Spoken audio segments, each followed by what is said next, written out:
Welcome in, Minnesota United fans, to another edition of the Matchday Preview. Jonathan Harrison here, joined once again by Manny Lagos. Manny, a gorgeous day. How are we doing today? Doing well. Yeah, I mean, it's a big week. It was a big night of soccer last night, and like I said, I think there's some nice excitement building up for this big game on Saturday. Absolutely. And joining special guest and frequent guest on the Matchday broadcast, Loons defender Zarek Valentin. Zarek, how are we doing? Long time no see for you and I. Long time no see. We spent a long Saturday together in the studio. I'll tell you what. Certainly did. It was all worth it. It was great. Yeah, worth it in the end, getting the 2-0 win for Minnesota United in Kansas City. We'll talk about that later on the show. Plenty to discuss, but I want to start off the conversation with the Championship Wednesday we had last night across Major League Soccer, across Canadian soccer, across Liga MX as well. Let's start off with Columbus 1, Club America 1. Club America ending up winning the Campeones Cup 5-4 on penalty kicks. Boys, it was an exciting game. This was probably, I would venture to guess, probably the best match of the three on the night, and was just back and forth all night long. Your thoughts on this match, Manny? Yeah, I mean, I thought the quality was very high. You have two teams that have taken most of the trophies in this region over the last 2 years, and it was a spectacle. You know, again, when you have the champion of Mexico versus the champion of MLS, and I think this tournament's about 6 years old. This felt as big as I've ever felt it.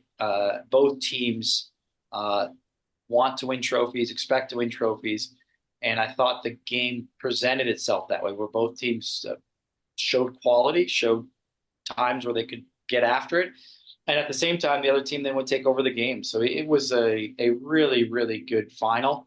Tough way to go out of PKs for Columbus, but again, it was really exciting. Interesting that it went right to PKs as well for a final. But I also understand right now at this time of the season, that's kind of how they want to do these events. Yeah, exciting one. Going down to PKs, though, Zarek, two of the best teams in this league going at it, and you can't ask for better competition than that. 100%. This was, in my opinion, one of the highest level CONCACAF region games I've seen in a while. Either team could have won it. Both teams were, I would say, kind of as a slugfest at times when one team would have an attack and they would sustain pressure for 10, 15 minutes and the other team would get a wave. And it just shows you how small the margins are. And for me, it was just a blast to watch. You know, hopefully that's the new standard going forward, and teams can ascribe to reach those goals, because as Manny said, those are some of the premier teams over the past few years, really pushing and setting the standard for the just for the level and for the quality that this region wants to present. You guys were talking before we started recording, some controversy for certain in the penalty kick. So I don't want to get in the way of your guys' conversation. This was high level stuff. So I'll let Manny, you take it over from here. You were questioning whether the penalty kick should have been retaken. I'll let you take the conversation from here. Yeah, and I'll throw it to Zarek, who I think might have more detail than the laws of the game. But the goalie moved early. I thought it changed the angle of a shooter no matter what, although he didn't hit the target. It certainly, I feel like it affects it when you kind of go at the ball. Maybe when you don't go to the side, when you guess one way or the other, when you go straight ahead at a shooter, I think it does make the shooter pause a little bit. So I in the moment, I felt like it was an unfair situation for Columbus and should have been retaken. But Zarek, I'll throw it to you so you can kind of give me the laws of the game and then we can decide. So I thought, to be completely fair, I thought the exact same thing. And Andrew Wiebe, who does the wrap up and who's worked in MLS for a long time, actually took a little screenshot of the rules, and it says the goalkeeper offense. If the ball enters the goal, a goal is awarded. Obvious. Here's the kicker. If the ball misses the goal or rebounds from the crossbar or goalpost, the kick is only retaken if the goalkeeper's offense clearly impacted on the kicker. And that's where there's a room for interpretation, because we don't know if the kicker changed his spot, or like Manny's saying, if he took a step out, suddenly you're thinking, oh my goodness, I have to put a little bit more on it. And next thing you know, you hit the crossbar and it goes out. So that's where there's this weird, murky interpretation. I think it should have been retaken, because it should be really clear to me. If he steps off the line, you retake the penalty kick. Yeah, I'm with you on that one. And this is where it's such a challenge for refereeing, and because they're just interpreting these laws of the games that are created, and they're always vetted, and they're always sometimes even the language is changed, so the referees have to kind of keep up with it. But for me in this situation, it does change the angle. Again, technically then I could run out towards the kicker as a goalie, which would change the angle, and if they missed the goal, it would not be allowed based on what Zarek just said there. So tough one though. Again, I know it's a game of margins and tight spots there. So it was tough. Although I will give credit to Club America's goalie. I thought he was really sharp in the shootout. Schulte did a good job as well. Both keepers almost got to a lot of shots. Didn't guess early. Dove well. I know we'll talk about our KC game, but I had to give a shout out to Dane, even though the PK wasn't saved. He stood tall for the entire PK. So the other thing about the game for me, I just want to give credit to Columbus, their city, the stadium. They're in a moment that is really a special cycle of hosting 3 championship games in 10 months, with some great players on the field. Cucho had another outstanding game. Rossi was really busy, and then our hometown hero, Chris Ramirez, getting the start, not having maybe his best day, not being as impactful maybe as he'd like, but then right before he gets subbed, he gets the assist, game tying assist. So he is still affecting Columbus in a positive way in that club and organization there as well. Yeah, absolutely. Wonderful night for everybody involved. Columbus probably would have wanted the win, obviously, but just another great display of the soccer that Columbus crew put on. Vancouver Whitecaps get their 3rd Canadian championship in a row. Penalty kick win over Toronto, 0-0 throughout the duration of the match, then going to penalty kicks. Vancouver winning 4-2, and then LAFC winning the U.S. Open Cup 3-1 over Sporting Kansas City. Ageless wonder Kai Kamara scoring in the 109th minute, because why wouldn't Kai Kamara score in the U.S. Open Cup final to give LAFC their first trophy in a while? It feels like they've been to plenty of finals and just have never been able to get over that hump, mainly because they're facing Columbus in most of those finals. But they get over the hump, get the 3-1 win over Sporting Kansas City in the U.S. Open Cup final. Guys, your thoughts on both of those games and kind of what it means for each of those squads? I'll start with you, Manny. I thought we start with our U.S. Open Cup, our oldest, longest standing tournament since I think 1913-ish.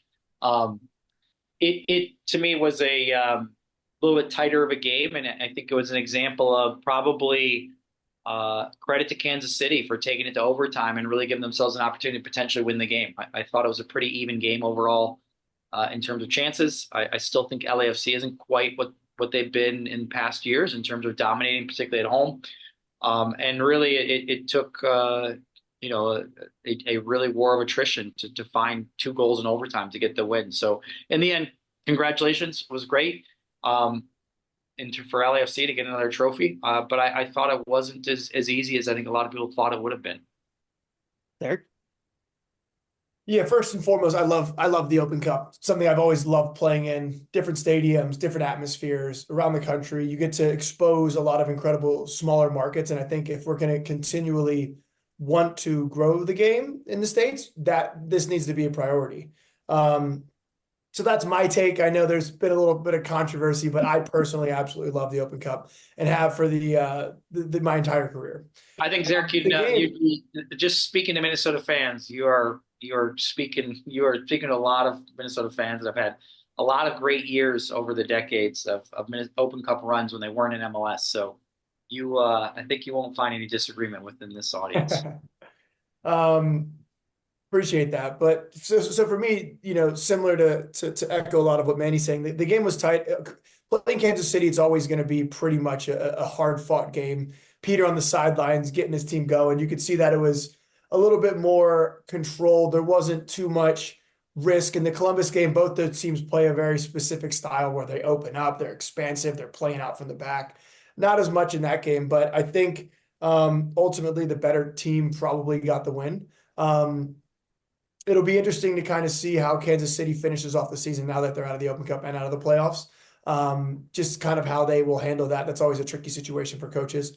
And with LAFC, similar, they haven't had the greatest record in finals, but you're only as good as your last game, as some say, so they can host this one and enjoy it. and qualify for CONCACAF Champions League. As again, one of the other benefits of the Open Cup is having that CONCACAF Champions League spot attached to it. And hopefully in the future, next year, years coming, this goes back to the normal tournament where we can play the Union Omahas and play the Forward Madisons of the world and Detroits and really amplify some of those markets and have fun in those games. Because again, they were a blast. We played Detroit City last year, and that was one of the most memorable games I've played in a very long time. Yeah, I think I think Kansas City, because LAFC had already qualified for CONCACAF Championship. Kansas City now actually did not have to win that game. They actually have qualified for next year. So okay. They're the bonus there for Kansas City, so they're in. So so it really was just for the trophy last night. Nice. That's awesome. Plenty of results across the busy weekend of Major League Soccer as well. Some crazy results. Columbus 4, Orlando 3. I know we've already talked about Columbus quite a bit. 6 goals scored in the second half of that one. Just a wild game there. I know during that extended break that we had at halftime, Zarek and I tuned into Real Salt Lake Portland, a 3-3 banger of a match between those two, and Evander just taking over games for Portland and really vaulting himself into the MVP conversations, Eric. Yeah, we watched it ourselves. He's been, to be fair, they've had 3 guys, I think, have 14, 15 goals. So their attack has really been on fire. It's just a matter of keeping teams at bay. And they've played a bunch of games this year where it's been 3-3s, 4-4s, 2-2s. I think Phil Neville had a funny quote saying, "This team's going to kill me."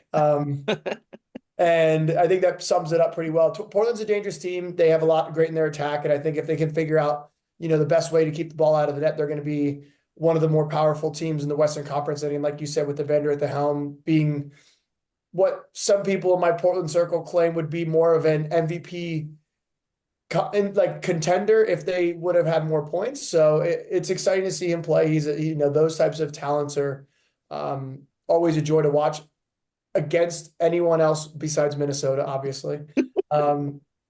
So that game was wild. And they're no stranger to those types of matches. Yeah, for sure. I can't imagine as a coach, Manny, you love seeing those 3-3, 4-4 games. Granted, you like seeing your team score, but the defensive efforts just haven't been there quite a bit this season for Portland. Yeah, I thought it was a fascinating. Obviously, you guys just mentioned it. We had the 2-hour break, and as a Minnesota fan, you're keeping an eye on that one. You were keeping an eye on the Dallas one. You were keeping an eye on Austin as well. So there was a lot of games, but that was the one where there was just an ebb and flow to it that was just so wild. And I think you're right. If we start with talking about Portland, which is a potential playoff opponent, Evander has to be in the MVP conversation. There's just no doubt. I mean, he's got 35 goal contributions. He is dangerous anywhere and ever on the field. His set piece ability is second to none probably this year in the league. And he showed it again with such a classy goal. But I also think, though, Portland is up there in expected goals and really high in expected wins, but they're lower in the table. And I think Zarek kind of alluded to it. There is a little love-hate when you have something like Evander in the field. You can get it right offensively and not get it right defensively. So Portland tends to open up and be exposed quite a bit and leak quite a bit of goals throughout this year, which there's a reason why they're probably a little bit lower in the table than their expected goals and their expected level right now. So it's an interesting one where you love Evander, but it also probably puts you a little bit more pressure on your defense to really have good defensive performances. So, and I think for RSL, it was a big game. I mean, they kind of had, since the trade of Gomez and after Leagues Cup, have not played as consistently well. And then they just had a couple good games, and I think they're really hoping to kind of have a statement game, and they couldn't get it out across the finish line. They look good. They're tough at home.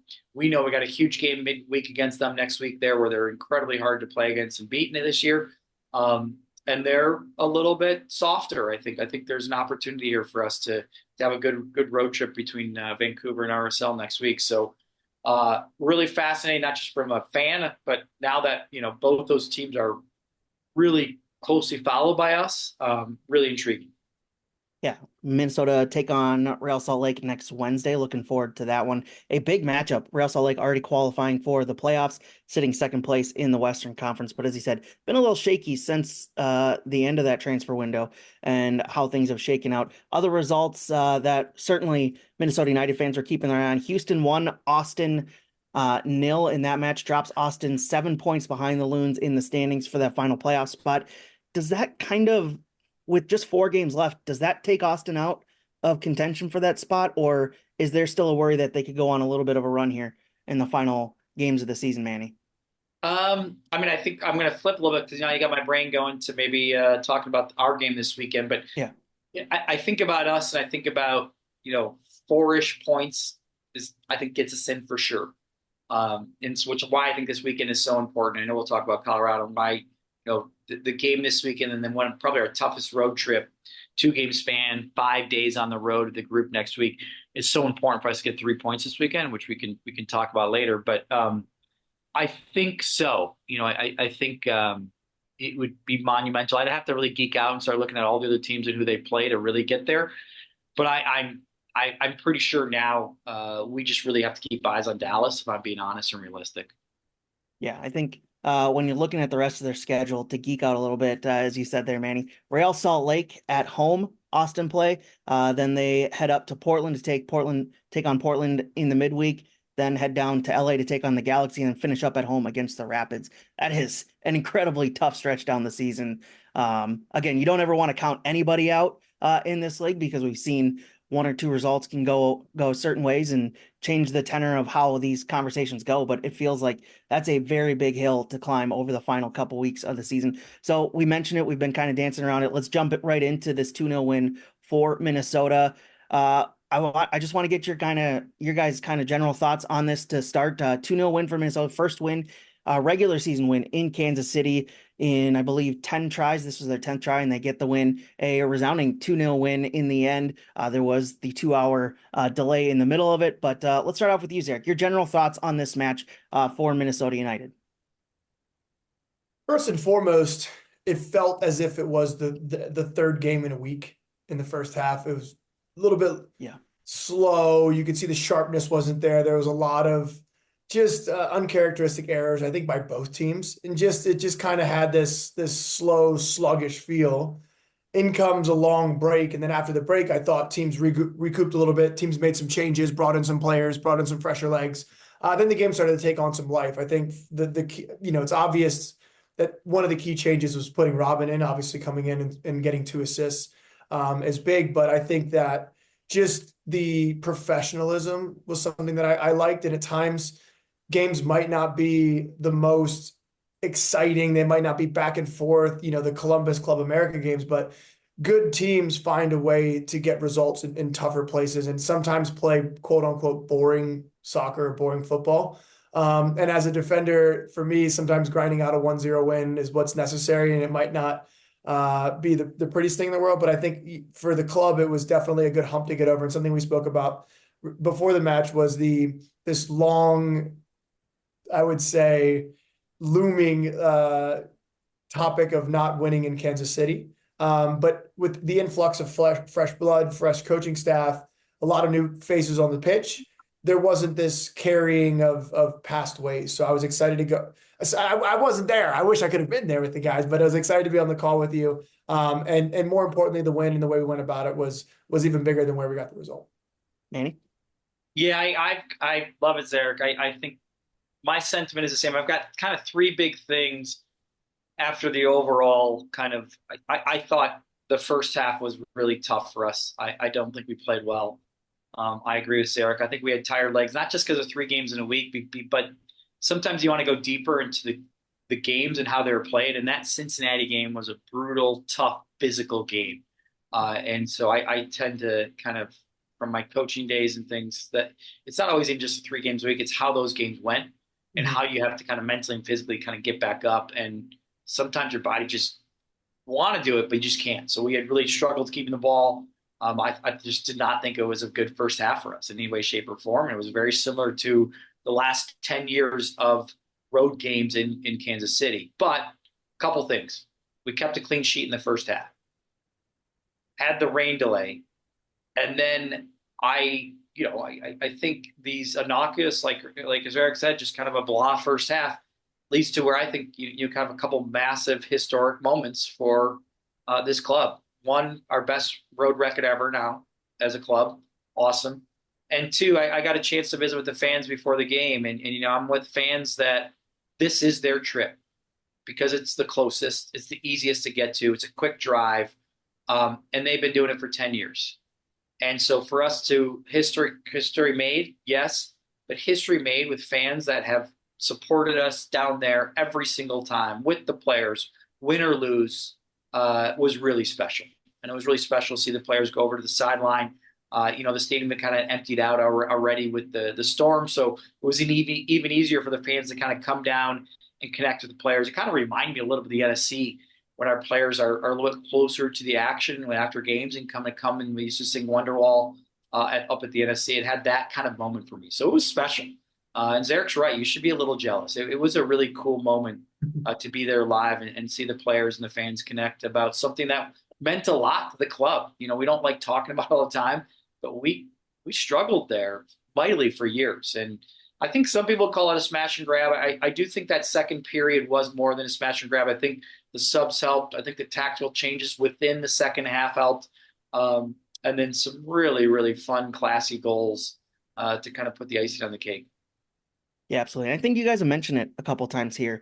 Getting through that first half with the clean sheet was important, it felt like, because we've seen how these games have gone in the past in Kansas City, where an early goal for Kansas City feels it at times it felt almost insurmountable. And getting through that first half, despite the heavy legs and despite maybe not playing their best version of soccer, was able to give them a little bit of a boost of confidence. They got a little bit of a rest, an extended rest that obviously wasn't planned, but certainly helped them going into the second half. And we mentioned it also as well, Robin Lod coming in the second half, changing things. Zarek, for you, what specifically did Robin Lod do to change how the team operated in the attack? Because it felt like obviously 2 assists from him, but they felt a little bit more goal dangerous in the second half with Robin Lod helping things out in the attack. I think Robin brings a calmness on and off the pitch that's somewhat contagious. And especially when you're in a match and it might get a little bit open, to have that calmness on the ball and to allow you to rest with the ball is something that is monumental. And also just quality. I mean, if you look at just similar, echoing what Manny was saying, if you look at Bongi's goal, it's, goes into the one side, comes back around, one touch pass Will, one touch pass Robin, and Bongi touch slip finish. And just to be able to be in certain spots, to read the game, to bring it's weird because you're bringing energy, but it's also calmness at the same time. So it's kind of like a little bit of this, oh yeah, he's in the game. So everyone kind of gets jazzed up, and then suddenly on the ball, he changes things. So for me, that also coupled with the tactical change of defending a little bit different in the wide areas, something Manny touched on, but we were at a 5-3-2, and then suddenly it was more of a 5-4-1, allowed people to run less in terms of those midfield three run less, which allows them to conserve a little bit more energy. Then when you get the ball, you have to keep it. And I think it was good to see us be a little bit better in those moments, because I think in the past we've been a little bit too loose in possession. And then that's just led to just some bad turnovers. It led to goals. So when ultimately, when you can bring in someone like Robin Lod off the bench, you're in a pretty decent spot. Yeah, for sure. And you could see in that second half, it felt a little bit more calmer. It felt like they were just clearly a little bit better in that second half. Manny, for you in the second half, it felt like the substitutions really made a difference for both sides, not just Minnesota. You see Johnny Russell and Alan Polito come on in the second half, and it really felt like Kansas City kind of stepped up their game, started putting the pressure on Minnesota a little bit more. Minnesota were able to absorb that pressure, certainly, but it felt like subs were the name of the game in this one. Yeah, I mean, I think it was a 5-hour game, so it was a tale of two halves, and Yeah. And then there was a half within a half of that second half. I really liked certainly highlighting Lode's quality on those assists were outstanding. I think we've got to highlight Kelvin's classy goal. I mean, Yeah. it was just so classy. It was a great movement offensively, great pass and run by Robin. And then the finish, it just was so quick and it was so clean and just didn't give the goalkeeper any chance of getting to it. And I bring that up because I wanted to highlight Kelvin, and it's easy to highlight Lode's assists, and it's easy to highlight Bongi's great work rate in the second half, played a couple different positions and was just there defensively and offensively. And I think the unsung pieces for me, I thought Harvey and Diaz had great games. And I don't think a lot of players in the field had great games. So I wanted to highlight those two specifically. I thought both of them played the entire game and really great games. And I say that truthfully. It was somewhat of a smash and grab. There weren't a lot of guys that had great games. So I think I want to highlight those two. I want to highlight at 1-0, I thought Will Trapp really was a glue that we needed. After we got the lead, we had to stay organized. We had to stay compact. We had to really battle that midfield. And I thought he did a great job of really embracing that he had to get around the field and tackle and make things tough. And I thought we really limited Kansas City's chances at 1-0 up until the PK. And really that, like I said, that Fraga came in and gave us that energy. So to your point, it was subs, but it was also some really good individual performances around a group that day that I don't think we had a lot of great performances. So ultimately, that's what a team does. And really, I think I mentioned before about Dane St. Clair, we talked about our PK stuff.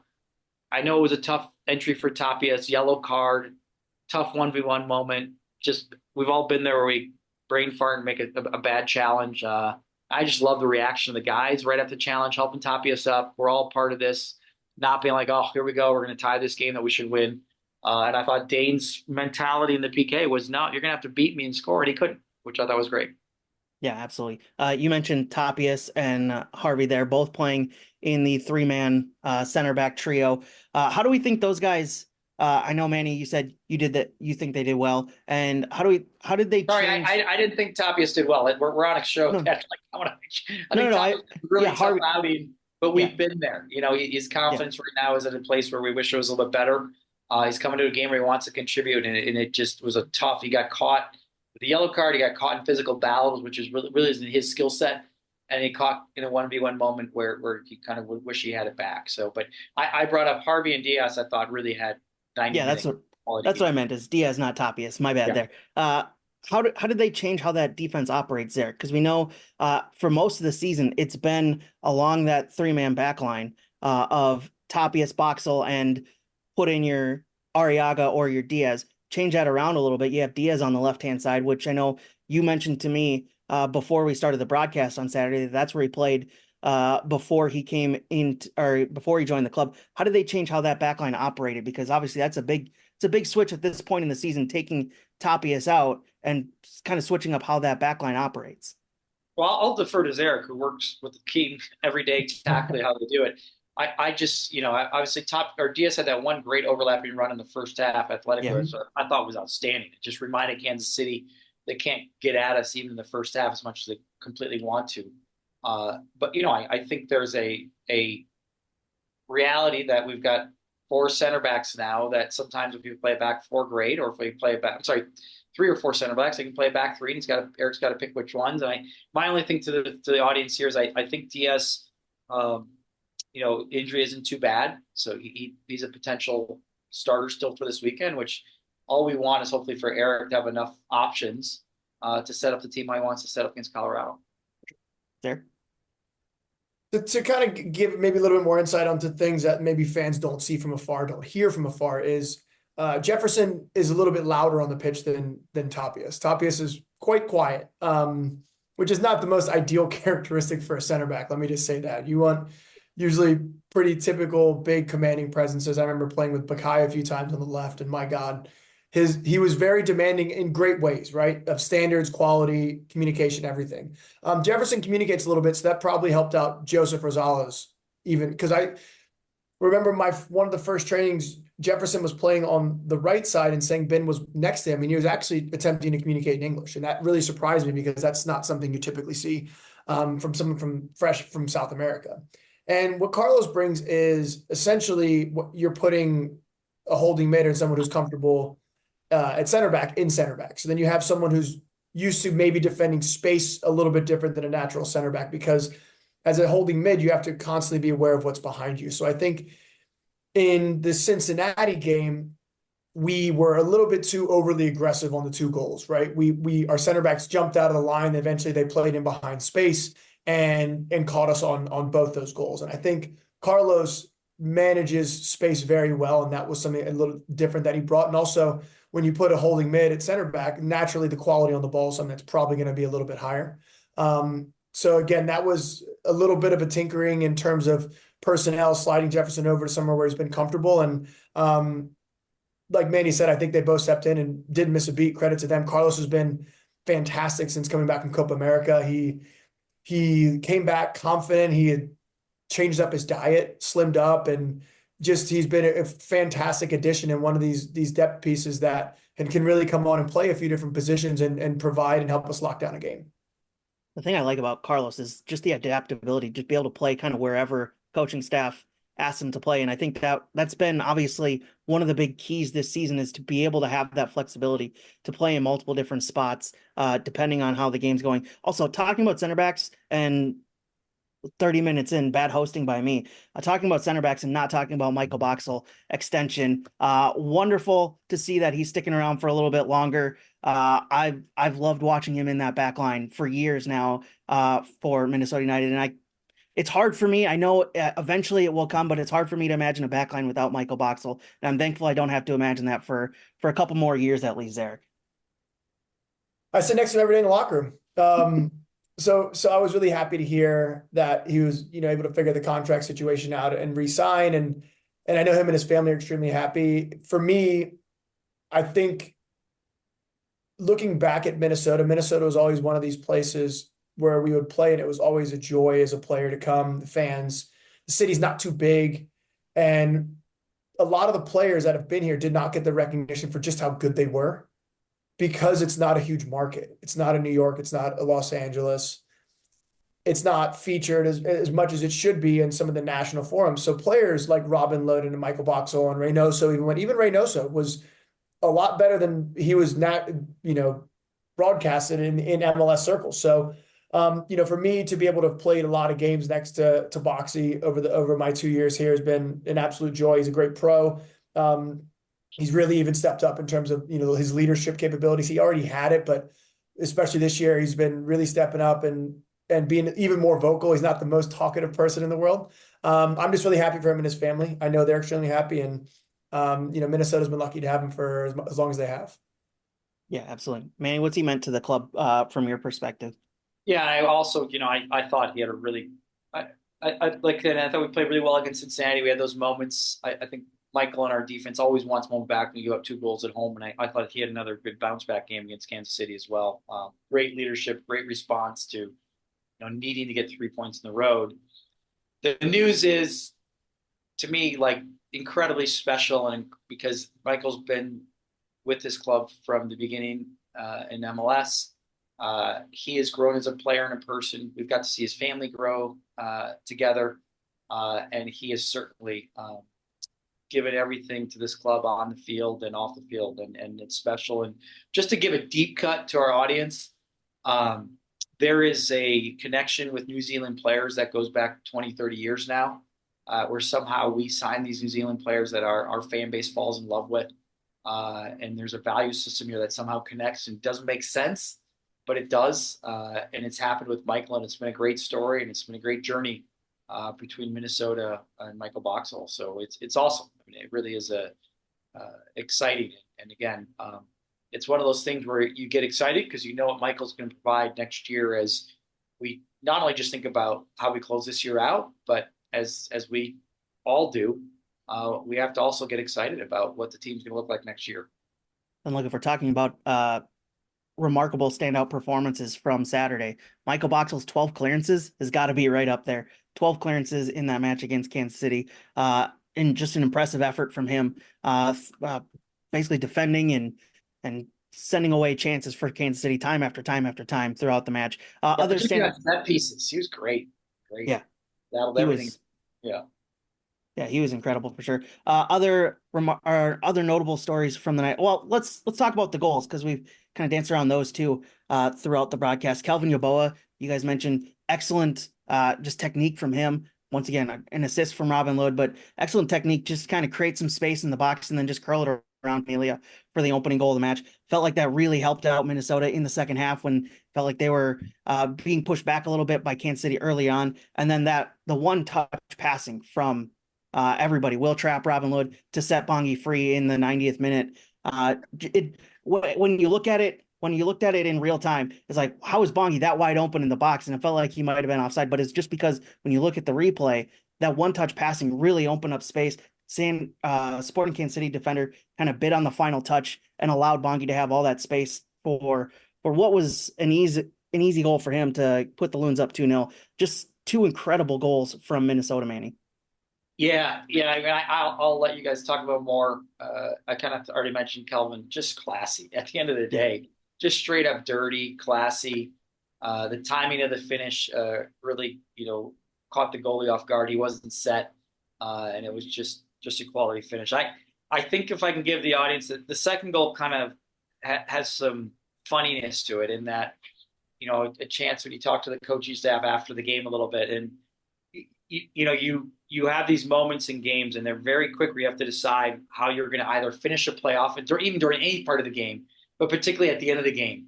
And there is a good argument that the better odds in this situation is to take that ball to the corner flag and see if you can possess it out there, which I think on paper, 9 times out of 10, the coaching staff would rather have that as opposed to a square ball across the top of the box, which is kind of leads to potentially another counter attack and one last chance for Kansas City. But where it changes is, you mentioned it, the quality of the passing and movement between Bongi and Lode there was just top notch. I mean, you have Bongi kind of coming back from being offsides, kind of anticipating Robin's skill that he sees such a pass. So then Robin executing, a fast pass, changing the direction, changing the pace of the ball to create that kind of where everybody just froze.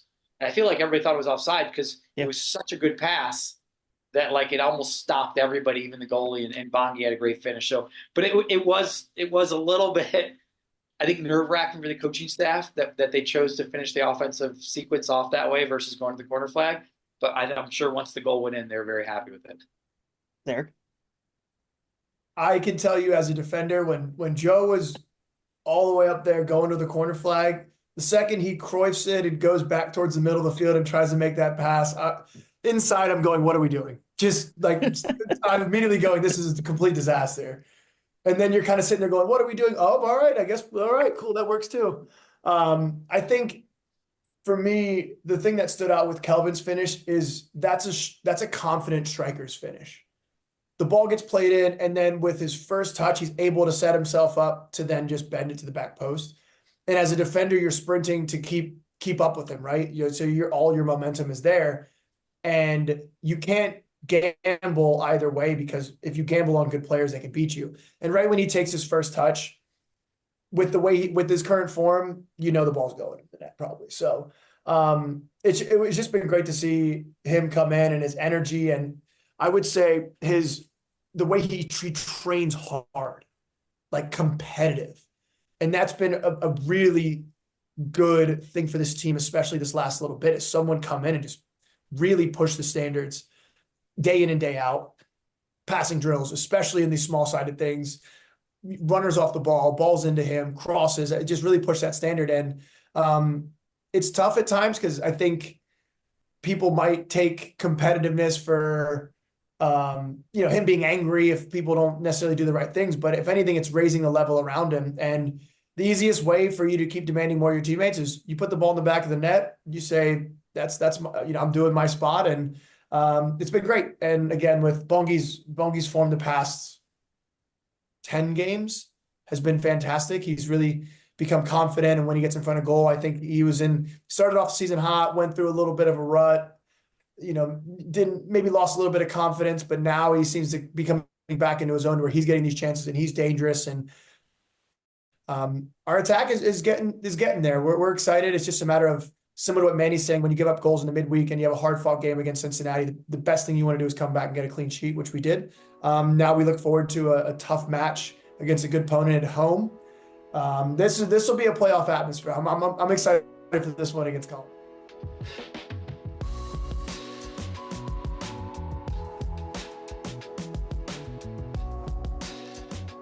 Just because the Loons are away doesn't mean you have to watch the match from home. With Loons Watch Spots presented by Coors Light, you can find a piece of that Allianz Field atmosphere at some of your favorite Twin Cities locations. Check out the full list of locations and upcoming watch parties at MNUFC.com/Loons Watch Spots.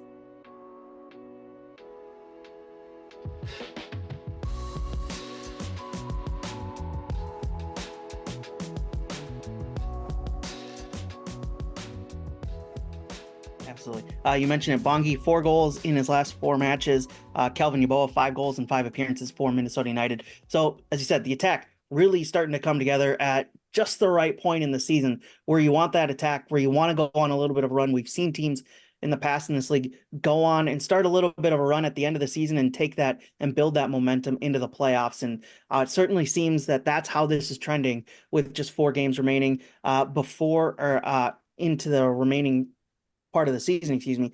Now, as you mentioned, Zarek, Colorado coming up this weekend, a Colorado team, 3 wins, 1 draw, 1 loss in its last 5 matches, fresh off a 2-0 win over Toronto, finished third in the Leagues Cup play. So they've got a bit of momentum under Chris Armas here, Manny.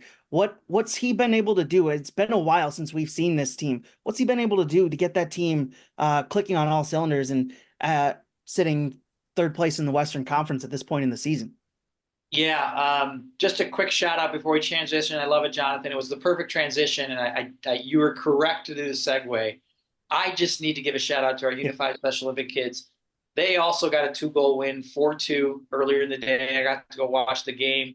It was really fun, and the kids got to fly on the flight home, which they were troopers. It was the middle of the night, so it was a really fun weekend. And again, it's another thing that I know all our players are incredible supporters of that, and it just added to the element that we had our Unified Special Olympic kids on the flight home with 2 wins and both 2-goal wins. Moving on, Colorado. Yeah, it's going to be a fun weekend. I mean, there's just my brain is just in this like mode where I'm so excited because I know our guys and our team are really excited. We're playing against, I think, one of the good, solid to better teams in the Western Conference this year on good form. And I think it's a big one for us to get 3 points. So I'm excited, and again, we want to play against good teams to see where we're at, and particularly where now to see if we want to be a playoff team that makes a run. And Chris Armas has put together a good squad this year. He's got a good mix of young and older players. He's got a good mix of kind of some American guys with foreign guys now. And I think, what was your question again with this specifically? Yes. What's Chris Armas been able to do to get this team up into third place after what was a pretty bad season last year? Yeah, I think it's the balance of how they play. He's got a good balance of young and older players. He's really getting the best of Mihalovic and kind of built the creativity around him. He's kind of got this engine American player in Cole Bassett is just only coming into his prime as a player and learning what he can do. And he's got a busy forward up top, Navarro, who I wouldn't say is the cleanest, most classic finisher, but he finds goals, he finds assists. I mean, for us, he plays really well in between the defender's shoulders, makes good runs in behind. So Chris has done a great job of making this group being tough. I believe they were in last place last year, and they're, fighting for maybe second at this point. So it's a big game for both teams this weekend. For sure. It was 3-3 draw the last time these two teams played back on May 25th. Couple of late second half goals for Colorado made that a 3-3 draw. Zarek, what's the scouting report that we should be watching out for against Colorado this weekend based off what they've done recently? As I said, 3 wins, 1 draw, 1 loss in the last 5 matches. I think Manny put it well. Their front four has been dynamic and able to create a lot of goals. They have a good balance of some of these players, younger players that went off to Europe, got some experience there, and then have now come back and then trying to synchronize and work together. In Bassett and Mihalovic, and they added Reggie Cannon, who I believe was just at QPR and formerly from Dallas. So he scored over the weekend too, there. Yeah. So they have a bunch of players that have had younger players, had experiences, gone abroad, maybe not had the most successful time, and now they're coming back with confidence and a little bit, some of these, going through some ups and downs and grown as people and grown as players, and sprinkle in a Brazilian up top that's banged in almost 15 goals. And that's a recipe for a pretty solid team. And I think that their balance has been something that has really been good for them in terms of just their ability to attack and defend and get everyone just bought into their own system. I'm not going to go into the altitude, whatever that might be, but I think as our team continues to grow and look at this last 10-game season Eric speaks about, there's a lot of tough matches. Cincinnati, Kansas City away, Colorado's a tough one. Then Manny touched on RSL and Vancouver. Taking it game by game and really putting all your energy into that and not necessarily looking too much at the table and just trying to focus on the task at hand and control what you can control, because ultimately that's what you can do. And It's always interesting to hear Manny's take on things because he has coaching perspective and then a management perspective. So it's been fun to hear his insights into managing one game at a time, but then also trying to manage the playoff picture and how a coach looks at that aspect of things.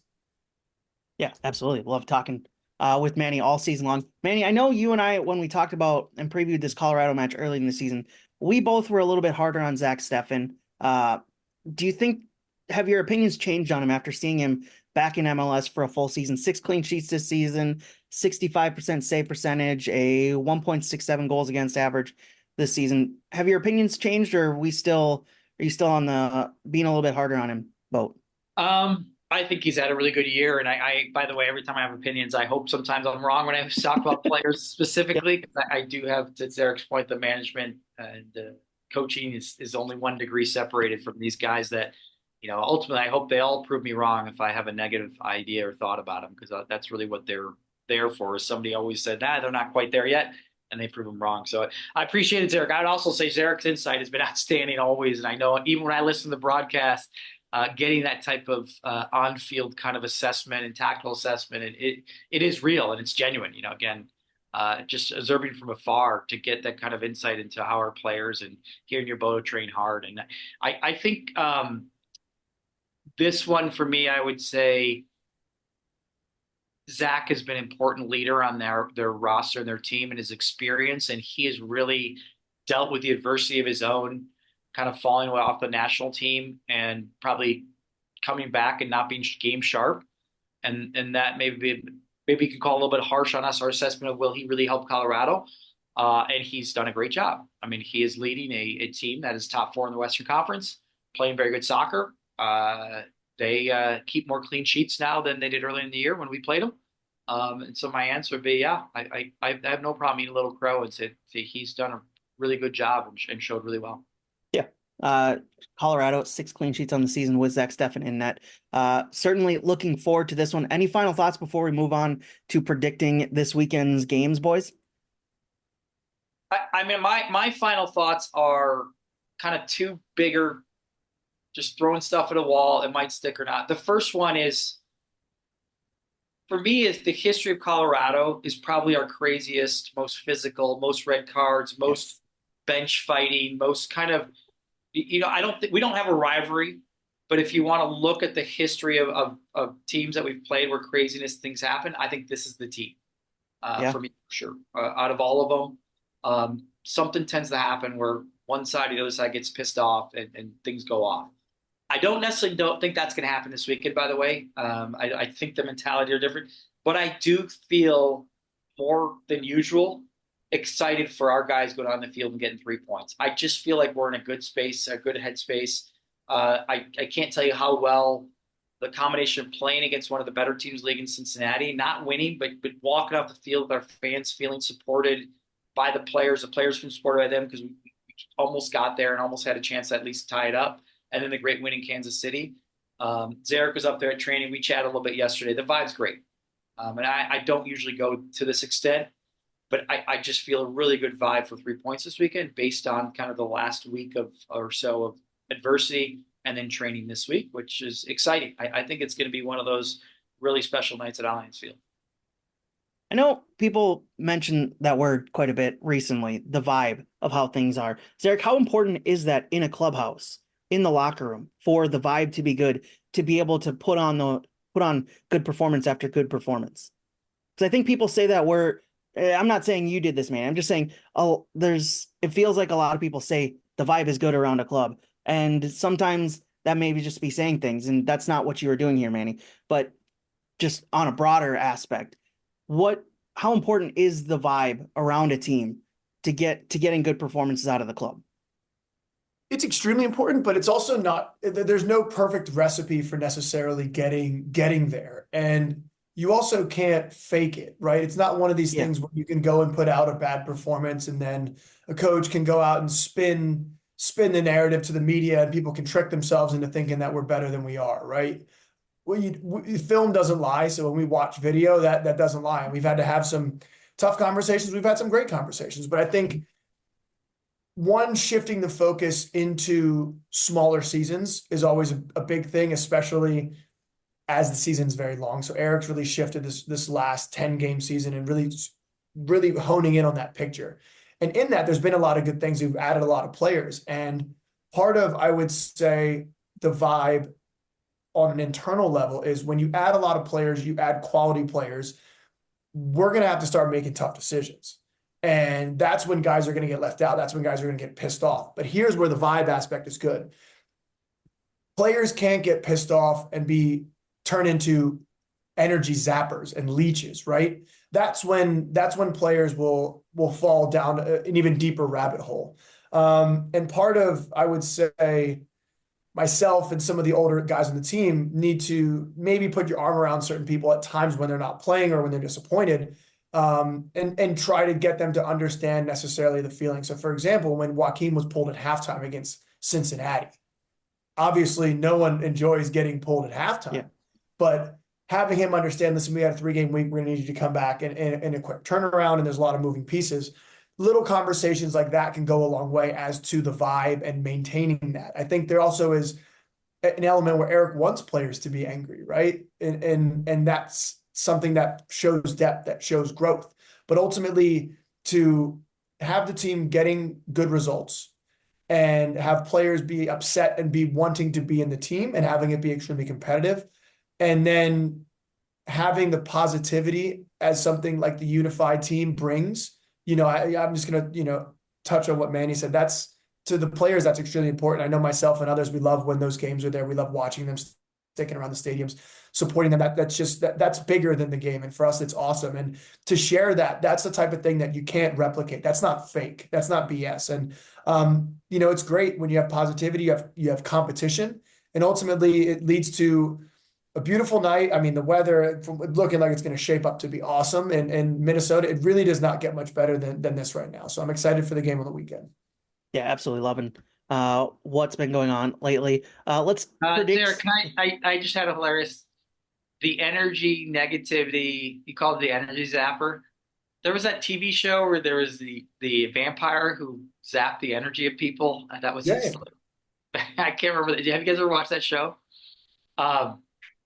No, that's okay. Anyway, so he was an energy zapper vampire, and I was joking about that. My brain went to that, but I just, it's great insight. At the end of the day, there's a really, really kind of unique balance there of having guys wanting to be hungry, intense, tenacious, without affecting, what I just call it the vibe, but also the kind of the build up for the game that and all of them remind of that entire group is part of the win this weekend. They're all participating in the planning. That's tough when you're not maybe on the field, or you're young, or you're even older, and you want to be on the field all the time. So, but great insight, Eric. Really, Eric. Really enjoyed that. Really Thank did. you.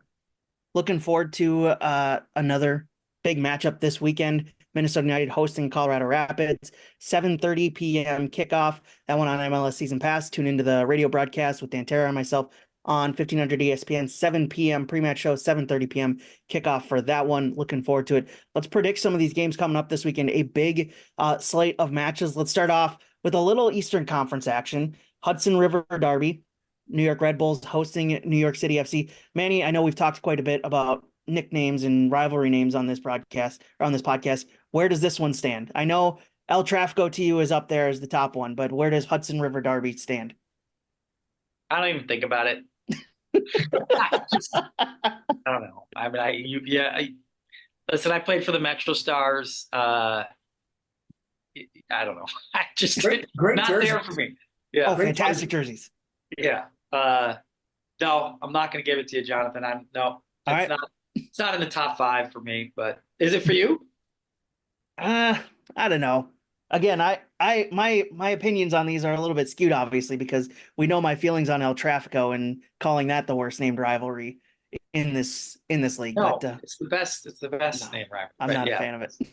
All right. No, I think they're Red Bulls are playing well. They're tough out. I'll just start. Well, I'll let Zarek talk about that too, but I'll just start right away. It's like, don't they tie every game? So it feels that way. Tie, right? Yeah, aren't they? Have they tied throughout the entire season? Yeah. Certainly So feels that way. Red Bull's hosting this one. Red Bull's sitting in 4th place. New York City FC sitting in 7th place, Zarek. Yeah, Red Bulls has 14 ties, Manny. Oh, So there you go. that is almost half of their games have been ties.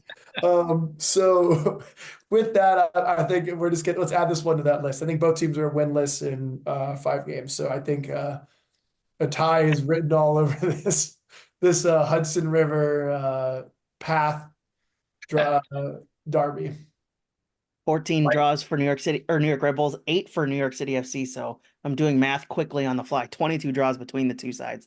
I can't argue with you guys on that one. That one feels like it's a draw with where these two teams are standing right now. I believe both teams are within 3 points of each other. So plenty still to play for those two sides. Other games across Major League Soccer this weekend that I know we'll be keeping an eye on.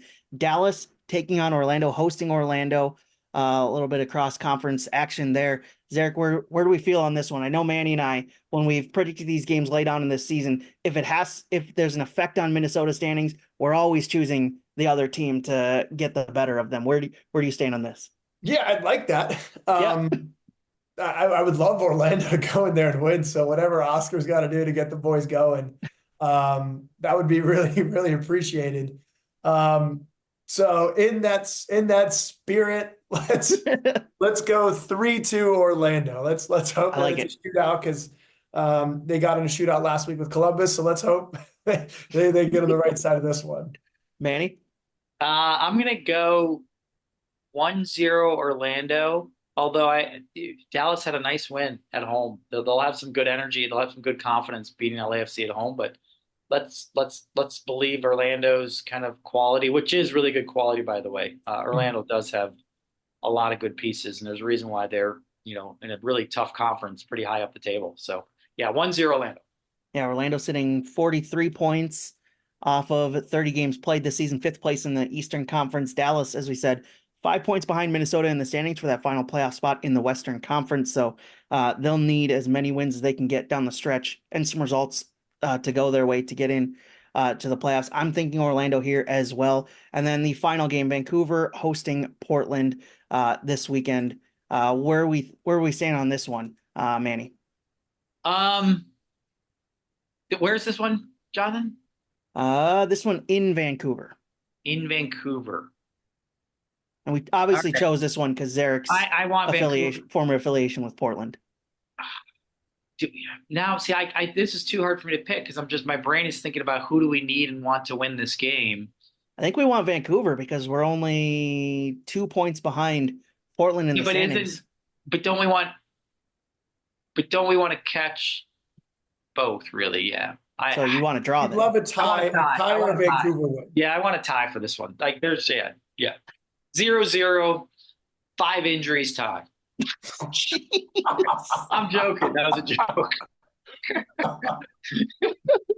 I'll take red cards. I'll take 5 red cards. Okay, 5 red cards. Yeah, that's better. 5 long. Yeah. Long suspension red cards. Yeah, there you go. Just a fight brawl.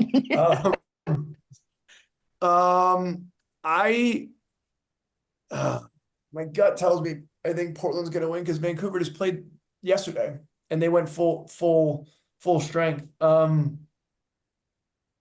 But I would say I think Vancouver is going to be riding high. They rotate. They play pretty direct at times. I'm going to say a tie, and I'm going to say it's going to be another high scoring one. I think Vancouver is going to come out. I think it's going to be a 3-3, 2-2-1. I think this is going to be another nail in, I would say, Phil Neville's coffin for his blood pressure medicine with Portland. Yeah, I think I'm with you there on that one. And another high scoring affair between these two sides. Vancouver, as you said, going full strength. Both these teams, 2 points of each other in the playoff standings. Vancouver on 46 points, Portland on 44, and then Minnesota 2 points back of Portland on 42 points. So there's still plenty of positioning left to be hammered out here over the final 4 games of the season, and I'm looking forward to it starting this Saturday evening at Allianz Field. Minnesota United hosting the Colorado Rapids, 7:30 p.m. kickoff on MLS Season Pass, 7 p.m. pre-match show, and 7:30 kickoff on 1500 ESPN with Dan Terra and myself. Boys, it's been good talking to you this week. We'll talk to you next week, and Loons fans, tune in for another edition of the Matchday Preview coming up next week when we break down this game and that upcoming Real Salt Lake game.